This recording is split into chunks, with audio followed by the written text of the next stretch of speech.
Hello guys, मैं यश पांडे। जैसे कि आज आप मेरा लेक्चर 7 देख रहे हैं, टाइप्स ऑफ प्रपोज़ल में। आज हम बात करने वाले हैं हमारे तीसरे टाइप के प्रपोज़ल के बारे में, कि जो हमारा तीसरा टाइप का प्रपोज़ल होता है, जैसा कि उसमें लिखा हुआ है क्रॉस प्रपोज़ल होता है। अब क्रॉस प्रपोज़ल क्या होता है, उसके क्या एसेंशियल्स होते हैं, उससे रिलेटेड केस लॉज क्या है, उससे रिलेटेड इलस्ट्रेशंस क्या है। आज हम क्रॉस प्रपोज़ल को लेके सारे डाउट्स, सारे एसेंशियल, सारे क्वेश्चंस क्लियर कर देंगे, ठीक है। Cross proposal, in certain situation two parties can make a cross offer, means both make an initial offer to each other at the exact same time. However, such cross offer will not amount to acceptance of an offer in either of the case. Void ab initio, मतलब मैं क्या कहना चाहता हूँ, आप एक लाल गाड़ी बेचना चाहते हैं, ठीक है, 2 लाख रुपए में, और मैं भी आपसे वो लाल गाड़ी ख़रीदना चाहता हूँ 2 लाख रुपए में। तो आपने मुझे चिट्ठी लिख के भेजी, मैं एक एग्जांपल दे रहा हूँ, इलस्ट्रेशन दे रहा हूँ। आपने मुझे ऑफ़र दिया कि क्या तुम मुझसे मेरी लाल गाड़ी 2 लाख रुपए में ख़रीदोगे, और मैंने भी आपको उसी टाइम चिट्ठी में लिख के ऑफ़र दिया कि भैया मैं तुमसे तुम्हारी गाड़ी 2 लाख रुपए में ख़रीदना चाहता हूँ। हम दोनों ने वो चिट्ठी अपने अपने बॉक्सेस में डाली, और बाद में वो दोनों चिट्ठी हमारे पास एग्जैक्ट सेम टाइम पे पहुंच गई। तो अब यहाँ पे प्रॉब्लम क्या है, यहाँ पे ये है कि दोनों ने एक दूसरे को एक ही चीज़ से रिलेटेड सेम चीज़ का ऑफ़र दे दिया है। तो ये क्या हो गया, क्रॉस ऑफ़र हो गया। यानी देखो, ऑफ़र जब हम देते हैं तो हमेशा मैंने बताया है कि एक प्रपोज़र होता है और एक प्रपोजी होता है, ठीक है। तो जो प्रपोज़र होता है, एक प्रपोज़र डिफ़ाइन होना ज़रूरी है और एक प्रपोजी डिफ़ाइन होना ज़रूरी है। और अगर जब कोई डिफ़ाइन नहीं कर सकता इस चीज़ को कि इसमें कौन प्रपोज़र है कौन प्रपोजी है, तो वो जो प्रपोज़ल होगा वो वैलिड प्रपोज़ल नहीं होगा, वो एक वॉइड प्रपोज़ल हो जाएगा, ठीक है। इसलिए मैंने यहाँ पे लिखा है वॉइड एब इनिशियो। क्यों वॉइड एब इनिशियो है ये, ठीक है। जब भी आप लॉ पढ़ें तो हमेशा याद रखिएगा कि हमेशा क्वेश्चन पूछे वाई दिस, वाई, हमेशा वाई पूछे, खोदे सवाल को, पर इतना ना खोदे कि उस पर आपकी कब्र खुद जाए। क्यों? क्योंकि आप जो ऑफ़र दे रहे हैं किसी को, उसमें वो बंदा अगर उस ऑफ़र को एक्सेप्ट कर लेगा तो इस ऑफ़र का क्या हुआ। तो यहाँ पे जब 2 ऑफ़र आपस में कोलाइड हो जा रहे हैं, सेम सर्कमस्टेंसेस, सेम सिचुएशन, और ये सारी चीज़ें जब हो जा रही हैं, तो वो जो ऑफ़र है वो इनवैलिड हो जाएगा, क्योंकि जो कंडीशंस हैं वो प्रपोज़र और सेक्शन 2C की, वो चीज़ें मैच नहीं हो पा रही है। सेक्शन 2C पढ़ लेना क्या है, मैं पढ़ाऊँगा भी, लेकिन उसमें बस एक ही लाइन लिखी है कि the person who makes the proposal is the proposee and the person who accept the proposal is the proposer. जो भी लिखा है वो मैं भूल गया, उल्टा बोल दिया मैंने। तो ये चीज़ें आपको ध्यान रखनी है कि जो हमारे प्रपोजल, क्रॉस प्रपोजल है, उसमें एक ही सब्जेक्ट को लेके, एक ही ऑब्जेक्ट को लेके दोनों पार्टी सेम टाइम पे, सेम सेटिंग्स में एक दूसरे को ऑफर दे डालती हैं। यानी ऑब्जेक्ट सेम है, ठीक है, ऑब्जेक्ट सेम है। जैसे फॉर एग्जांपल आपने 2 एक्टर्स को बोला है कि मैं आपको अपनी फिल्म में मेन लीड लेना चाहता हूँ, दोनों ने सेम रोल के लिए हाँ कर दिया है, ठीक है। तो यहाँ पे क्या हो गया, यहाँ पे क्रॉस हो गया मामला, किसी एक का चुनना पड़ेगा कि कौन है वो। तो वो चीज़ें भी देखी जाएंगी, पर इससे पहले हम एक बार ये देख लेते हैं कि एसेंशियल्स ऑफ प्रपोजल क्या होते हैं, फिर उसमें हम एक एक चीज़ें मिलाएंगे, फिर उसके बाद हम देखेंगे कि केस लॉ क्या क्या होते हैं। तो ये देख लीजिए आप सबसे पहले कि जो हमारा एसेंशियल होता है एक क्रॉस प्रपोजल का, एसेंशियल मतलब कि ये चीज़ें अगर होंगी, जैसे बोलते हैं ना कि पनीर बना रहे हैं, तो पनीर बनाने को एक फार्मूला होता है ना, एक रेसिपी होती है कि उसमें पनीर होना चाहिए, उसमें ये मसाले होने चाहिए, ये होना चाहिए, ये होना चाहिए, ये नहीं होना चाहिए। तो एसेंशियल्स यानी कि ये कंडीशंस अगर वो कॉन्ट्रैक्ट या वो प्रपोजल फुलफ़िल करता है, तब हम बोल सकते हैं कि ये प्रपोज़ल सच में क्रॉस प्रपोज़ल था। नहीं तो हम ये नहीं कहेंगे कि वो क्रॉस प्रपोज़ल था। मैं इसका एग्जांपल अभी दूंगा, पर पहले ये देखो, parties are same, party same होनी चाहिए। यानी ए ने बी को बोला कि मैं तुम्हारी रेड कार 10K में बाय करूँगा, ठीक है। उसने ख़रीदने का ऑफ़र दे दिया उसको, ठीक है। लेकिन उसी सेम टाइम पे बी ने भी बोला will you cell me your red car eight 10K। यानी आपने बी को ऑफ़र दिया कि तुम मेरी लाल वाली गाड़ी 10,000 रुपये में ख़रीदोगे, और बी भी बोलता है कि क्या तुम मुझे अपनी 10,000 रुपये लाल गाड़ी 10,000 रुपये में बेचोगे। तो ये जो दोनों ऑफ़र एक दूसरे को पार्टीज़ ने दिए हैं, ये पार्टीज़ कैसे हो गई, ये ऑफ़र क्या हो गया, कोलाइड हो गया एक दूसरे के साथ कॉन्ट्राडिक्ट कर गए, एक दूसरे के सामने आके खड़े हो गए। जैसे बोलते हैं ना कि ब्रह्मास्त्र और ब्रह्मास्त्र आपस में लड़ गए, ठीक है। तो ये कैसा हो गया, ये एक क्रॉस ऑफ़र हो गया, ठीक है। तो इसी चीज़ में बोला जा रहा है कि ये जो पार्टीज़ हैं यहाँ पे ये सेम होनी चाहिए, यहाँ पे कोई ऐसा अंतर नहीं होना चाहिए कि ये कुछ और बोल रहे हैं, ये कुछ और बोल रहे हैं। अगर कंडीशंस चेंज हो जाएंगी तो फिर वो कुछ और ऑफ़र बनेगा, वो हम इसको ये नहीं बोलेंगे, वो काउंटर ऑफ़र बनेगा, उस पर भी हम बात करेंगे। पर ये दोनों पार्टीज़ की देख लो, ऑफ़र के मैं कुछ चीज़ें बता रहा हूँ एक बार फाइनली। क्रॉस ऑफ़र में दोनों पार्टीज़ एक दूसरे को सेम चीज़ को लेके ही ऑफ़र दे देती हैं, ठीक है। दोनों पार्टीज़ की कंडीशन सेम होती हैं, दोनों पार्टीज़ का थिंकिंग सेम होता है, बस ये होता है कि वो एक दूसरे को ऑफ़र दे डालते हैं सेम चीज़ को लेके, इससे ज़्यादा कुछ और चेंज नहीं होता है, ठीक है। Material is same, material same होना चाहिए। जैसे अब ये वाली कार है, अब मैंने यहाँ पे एक टर्म आपने देखा होगा, मैंने लिखा है रेड कार, तो यहाँ पे क्या है, ये थोड़ा सर्टेन नहीं है मामला। अभी मैं यहाँ पे लिख दूँ कि नैनो रेड कार, और ये भी नैनो रेड कार, दोनों नैनो ही समझ रहे हैं, ठीक है। तो ए को भी पता है बी को कि मैं इसको नैनो कार के लिए ही ऑफ़र दे रहा हूँ, और बी को भी पता है कि मैं इससे नैनो कार ही खरीदना चाह रहा हूँ। जब दोनों पार्टीज़ एक ही मटेरियल पे सेम कंडीशंस पे एग्री कर जाती हैं, तब हम बोलते हैं कि ये मटेरियल सेम था और दोनों ने सेम मटेरियल पे ही एक दूसरे को ऑफ़र दे दिया। Third, offer is same. आपने बोला है, इसने बोला है, ए ने बोला है बी को कि मैं अपनी गाड़ी 10,000 रुपये में बेचूंगा, और बी ने भी ए को बोला है कि मैं गाड़ी 10,000 रुपये में ही खरीदूंगा। तो दोनों जो कंडीशंस लगा रहे हैं एक दूसरे पे, वो एकदम सेम कंडीशन है, एग्जैक्ट सेम कंडीशन है। दोनों में से किसी पार्टी को कुछ उसमें बार्गेन नहीं करना पड़ रहा है, ठीक है, या इन्विटेशन टू ऑफर में नहीं जाना पड़ रहा है। अब इन्विटेशन टू ऑफर क्या होता है, ये हम बात करेंगे अगले लेक्चर में, ठीक है। ये भी हो सकता है अगले लेक्चर में ही, अगर मैंने आज ही तीनों पढ़ा दिए तो ठीक है, अगले में ही बात कर लेंगे, ठीक है। तो ये ऑफ़र होता है कि ए ने जब बी को कोई ऑफ़र दिया और बी ने ए को ऑफ़र दिया, दोनों की कंडीशन एग्जैक्ट सेम है, दोनों का प्रपोजल एग्जैक्ट सेम है। ए बी को ऑफ़र दे रहा है कि मैं अपनी गाड़ी 10,000 रुपये में बेचूंगा, और ये भी बोल रहा है कि मैं तुम्हारी गाड़ी 10,000 रुपये में ख़रीदना चाहता हूँ। तो एक ऑफ़र तो सेम है ना, ऑफ़र तो सेम है ना। आप किसी लड़की को पसंद करते हैं, आप उसको बोल रहे हैं कि भैया मैं तुमको अपना बॉयफ्रेंड बनाना चाहता हूँ, वो भी यही सोच रही है कि मैं इसकी गर्लफ्रेंड बनना चाहती हूँ, तो ऑफ़र तो सेम ही दे रहे हो ना दोनों एक दूसरे को।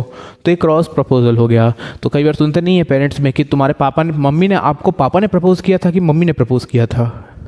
जब लव मैरिज होती है जिनके पेरेंट्स की, वो ऐसे बात करते हैं, मेरे पेरेंट्स की नहीं है, मैं बात कह रहा हूँ बस।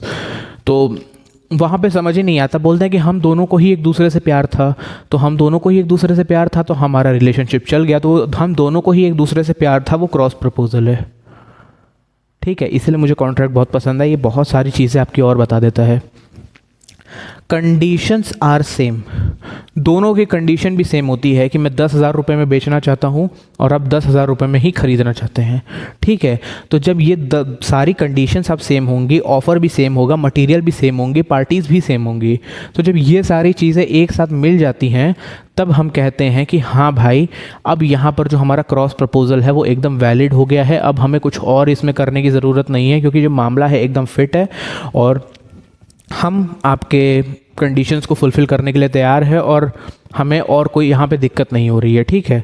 तो ये कैसा हो गया, हमारा एक क्रॉस प्रपोजल हो गया कि दोनों पार्टी सेम टाइम पे सेम चीज़ का ही ऑफ़र एक दूसरे को दे रही हैं, ठीक है।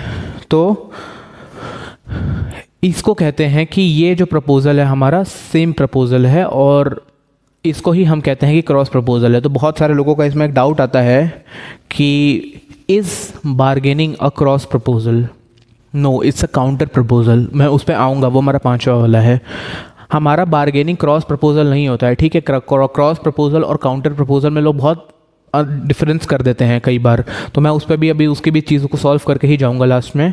बट क्रॉस प्रपोजल में आशा करता हूँ आपको समझ आ गया होगा, कि मुझे नहीं लगता कि इससे ज़्यादा मुझे और कुछ आपको इसमें बताने की ज़रूरत है, क्योंकि इतना ही होता है क्रॉस प्रपोजल, ठीक है।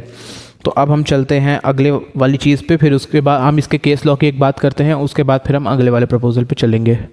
हाँ जी, तो अब क्या है हमारा कि एक क्वेश्चन आता है इसमें कई बार कि इस cross proposal binding in nature. Binding in nature यानी मैंने बताया है इंट्रोडक्टरी क्लास में, फिर भी एक बार बता दे रहा हूँ। बाइंडिंग इन नेचर यानी कि जो इसका हम कॉन्ट्रैक्ट बना सकते हैं कल को क्रॉस प्रपोजल पे, तो बोल नहीं बना सकते हैं। क्यों? क्योंकि they are just offer, they have to give acceptance. मतलब कि अगर आप किसी को सिर्फ ऑफर दे रहे हैं तो ऑफर सिर्फ बाइंडिंग इन नेचर नहीं होता है, उसमें एक्सेप्टेंस भी ज़रूरी होती है।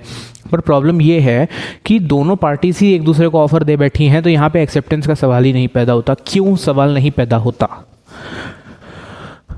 आपने मुझे ऑफ़र दिया और मैंने भी आपको ऑफ़र दे दिया, लेकिन जब हम कोर्ट में कॉन्ट्रैक्ट बनाने की बात करते हैं तो उसमें सेक्शन 2C में बहुत स्पेसिफिकली मेंशन है the person who gives the proposal is a promisor and the person who accepts the proposal is a promisee.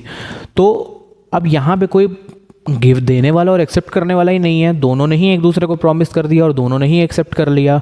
तो यहाँ पे कोर्ट जो है हमारी सवाल खड़ा कर देती है। तो यहाँ पे दोनों पार्टीज़ जो होंगी वो मिल के डिसाइड करेंगी कि कौन प्रपोजल बनेगा और कौन प्रपोजी बनेगा। अगर दोनों पार्टीज़ आपस में अग्री कर जाएंगी तो फिर यहाँ पे एक नया कॉन्ट्रैक्ट बनेगा, ये क्रॉस प्रपोजल हट जाएगा। ठीक है, फिर वहाँ पर डिसाइड होगा कि किसने किसको प्रपोजल दिया। वहाँ पे जब कॉन्ट्रैक्ट बनेगा तो ये चीज़ें डिस्क्राइब होती हैं और ये चीज़ें वहाँ पे क्लियर की जाती हैं कि कैसे होना है मामला। ठीक है, तो ये चीज़ें ध्यान रखना। और मुझे नहीं लगता कि इससे ज़्यादा हमें और कुछ इसमें जानने की ज़रूरत है कि हमारे जो क्रॉस ऑफर्स हैं, ये देखो फ़ोन आ गया है ना, तो फ़ोन आने के चक्कर में हो जाता है मेरा ध्यान भटक जाता है चीज़ों पे। कि जो हमारा केस है अब ये टिम वर्सेस हॉफमैन, इस पे आज हम बात करेंगे। बट पहले इस चीज़ को हमेशा याद रखना कि दोनों पार्टी सेम चीज़ पे सेम कंडीशन पे एक दूसरे को ऑफ़र दे रही है, तो उसे हम बोल दे रहे हैं कि वो क्रॉस ऑफर है। ठीक है, लेकिन जो हमारा केस है टिम वर्सेस हॉफमैन, ये हमारा एक लैंडमार्क केस है जिसने ये टर्म हम लोगों को पहली बार दी थी कि what is a cross offer. अब समझो ये टिम वर्सेस हॉफमैन क्या था।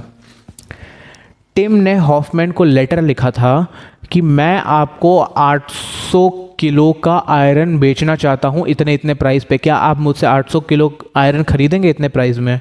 तो हॉफमैन ने भी क्या हुआ था कि जिस दिन उसको चिट्ठी लिखी थी उसी दिन हॉफमैन ने भी चिट्ठी लिखी थी कि मैं आपसे ये जो आयरन है ये इतने 800 किलो आयरन ही खरीदूंगा और इतने ही अमाउंट में खरीदूंगा। दोनों ने एक दूसरे को सेम ऑफ़र दे दिया था। लेकिन टिम वाले ऑफ़र में एक ये चीज़ थी कि जब उसने ऑफ़र लिखा था तो उसने बोला था कि अगर आपको मुझे एक्सेप्टेंस देनी है तो आप मुझे चिट्ठी लिख के ही एक्सेप्टेंस देंगे। तो चिट्ठी लिखा गई थी, लेकिन प्रॉब्लम ये थी कि जब हॉफमैन ने ये जो चिट्ठी है ये टिम को लिखी तो टिम के पास ये हॉफमैन के पास लेटर पहुंचा नहीं था अभी तक। समझे नहीं? मैं एक काम करता हूँ, मैं मिटा के दोबारा ही बता देता हूँ अच्छे से इस केस को। ठीक है, एक स्टोरी टेलिंग फॉर्म में जब आप बताते हैं ना केस लॉ, तब वो बच्चे के दिमाग में घुसेगा। लेकिन अगर मैं उसको वैसे बता दूंगा एकदम फालतू तरीके से तो आपको प्रॉब्लम हो सकती है। ठीक है, तो मैं एक बार फिर से बता देता हूँ। आई एम सॉरी, मेरी थोड़ी स्पीकिंग स्किल्स आज थोड़ी बर्बाद सी हो रखी है। ठीक है, 1 मिनट। हाँ जी, टिम वर्सेस हॉफमैन। आप समझो, टिम और हॉफमैन, टिम बेचता था ये हमारा क्या बोलते हैं आयरन, और हॉफमैन जो था वो उसका कस्टमर होने वाला था। टिम ने हॉफमैन को एक ऑफ़र दिया। क्या ऑफ़र दिया? बोला है कि सर क्या आप मुझसे आयरन ख़रीदना चाहते हैं? 800 किलो आयरन आप मुझसे इतने प्राइस में ख़रीदना चाहते हैं? अगर आप ख़रीदना चाहते हैं, अगर आपका आंसर येस है तो चिट्ठी लिख के आप मुझे अपना आंसर भेजिएगा कि अगर आप ख़रीदना चाहेंगे तो। ये चीज़ यहाँ पे क्लियर हो गई। अब हॉफमैन ने क्या किया? हॉफमैन ने भी जिस सेम टाइम पे चिट्ठी पोस्ट की गई थी उसी सेम टाइम पे हॉफमैन की भी एक ऑफ़र की चिट्ठी टिम को पोस्ट की गई थी जिसमें लिखा हुआ था कि मेरे भाई मैं तुमसे 800 किलो आयरन ख़रीदना चाहता हूँ, क्या तुम मुझे 800 किलो आयरन इतने ही प्राइस में बेचोगे? दोनों का प्राइस सेम था। ठीक है, यानी जिस टाइम पे टिम ने चिट्ठी पोस्ट की थी उसी टाइम में हॉफमैन ने भी अपने ऑफ़र की चिट्ठी पोस्ट की थी। ठीक है, तो जब ये बात छिड़ी थी तो टिम ने हॉफमैन को अपना आयरन बेचने से मना कर दिया था। बोला था कि इसमें तो कुछ कॉन्ट्रैक्ट प्रपोजल कुछ तो बन नहीं पा रहा है, तो अब मैं ये कैसे बेच सकता हूँ। तो बाद में जब ये मामला कोर्ट में गया था तो कोर्ट ने एक चीज़ बोली थी कि ये जो दोनों पार्टीज़ के बीच में कोई कॉन्ट्रैक्ट, एक कॉन्ट्रैक्ट बना ही नहीं है। क्यों नहीं बना है? क्योंकि दोनों ने एक दूसरे को अभी तक प्रपोजल ही दिया हुआ है, यहाँ पे अभी तक एक्सेप्टेंस नहीं हुई है। क्यों? क्योंकि क्रॉस ऑफर हो गया ना। लेकिन हॉफमैन के वकील ने एक बात बोली थी जो बहुत अच्छी बात बोली थी कि देखिए सर, टिम की कंडीशन थी कि उसको जो ऑफ़र का एक्सेप्टेंस चाहिए वो एक्सेप्टेंस उसको चिट्ठी से ही मिलेगा। लेकिन जब मेरे क्लाइंट ने उसको चिट्ठी लिखी कि मैं आपसे ये ऑफ़र इतने, ये मटेरियल इतने इतने दाम में ख़रीदना चाहता हूँ, तो वो चीज़ एक्सेप्टेंस ही तो हो गई। तो जज ने इस पे कहा कि जो हॉफमैन है, जब उसने वो लेटर टिम को लिखा था तब उसके पास ये ऑफ़र पहुंचा नहीं था। जब तक आप ऑफ़र को लेके क्लियर नहीं होंगे, जब आपको ऑफ़र के बारे में पता ही नहीं होगा, इसको आप रिलेट कर सकते हैं लालमन शुक्ला वाले केस से। जब आपको ऑफ़र के नहीं होगा तो हम कैसे बोल सकते हैं कि आपने वो एक्सेप्टेंस दे दी वहाँ पे? आप अगर चाहते हैं कि आपकी एक्सेप्टेंस हो तो भैया उसके लिए आपको ऑफ़र के बारे में भी तो पता होना चाहिए। ऑफ़र के बारे में आपको पता है नहीं, आप बोल रहे हैं कि आपने एक्सेप्टेंस दे दी। ऐसे नहीं होता है सर। अगर आपको ऑफ़र दिया जा रहा है तो आपको ऑफ़र को एक्सेप्ट भी करना पड़ेगा, और अगर आपको बिना ऑफ़र के ही आपने ऑफ़र एक्सेप्ट कर लिया तो उसे ऑफ़र नहीं कहते हैं। ठीक है, तो कोर्ट ने ये चीज़ बोली कि इन दोनों के बीच में कॉन्ट्रैक्ट बना ही नहीं है, इन दोनों का बीच में कोई कॉन्ट्रैक्ट हुआ ही नहीं है, क्योंकि ये जो प्रपोज़ल है ये दोनों के बीच में एक काउंटर प्रपोज़ल हुआ था। तो काउंटर प्रपोज़ल होने के चक्कर में ये कॉन्ट्रैक्ट बना ही नहीं है। यहाँ पे कोई प्रपोज़ल नहीं है, यहाँ पे कुछ नहीं है। ये बातें इनकी वॉइड एब इनिशियो है। यहाँ पे इसमें से किसी एक पार्टी को फिर से इन्हें प्रपोजल देना पड़ेगा और फिर से ये एक्सेप्ट करेंगे, तब जाके यहाँ पे डिफाइन हो पाएगा सेक्शन 2C में कि कौन यहाँ पे प्रपोजर है और कौन यहाँ पे प्रपोजी है। ठीक है, तो जब ये चीज़ पता चल जाएगी तब आप कोर्ट में जाके ये अपना कॉन्ट्रैक्ट इन्फोर्सिएबल करा सकते हैं, ये कोर्ट ने कहा था। ठीक है, तो अभी मैं थोड़ा सा बिजी हूँ, तो आज के लिए क्रॉस प्रपोजल पे ही हम क्लास को ख़त्म करते हैं। बाकी आपके कोई भी डाउट्स है तो आप मुझसे कमेंट में पूछ सकते हैं। बाकी के जो 2 प्रपोजल हैं वो हम आने वाली क्लास में उसे कंटिन्यू करेंगे। तब तक के लिए थैंक यू सो मच।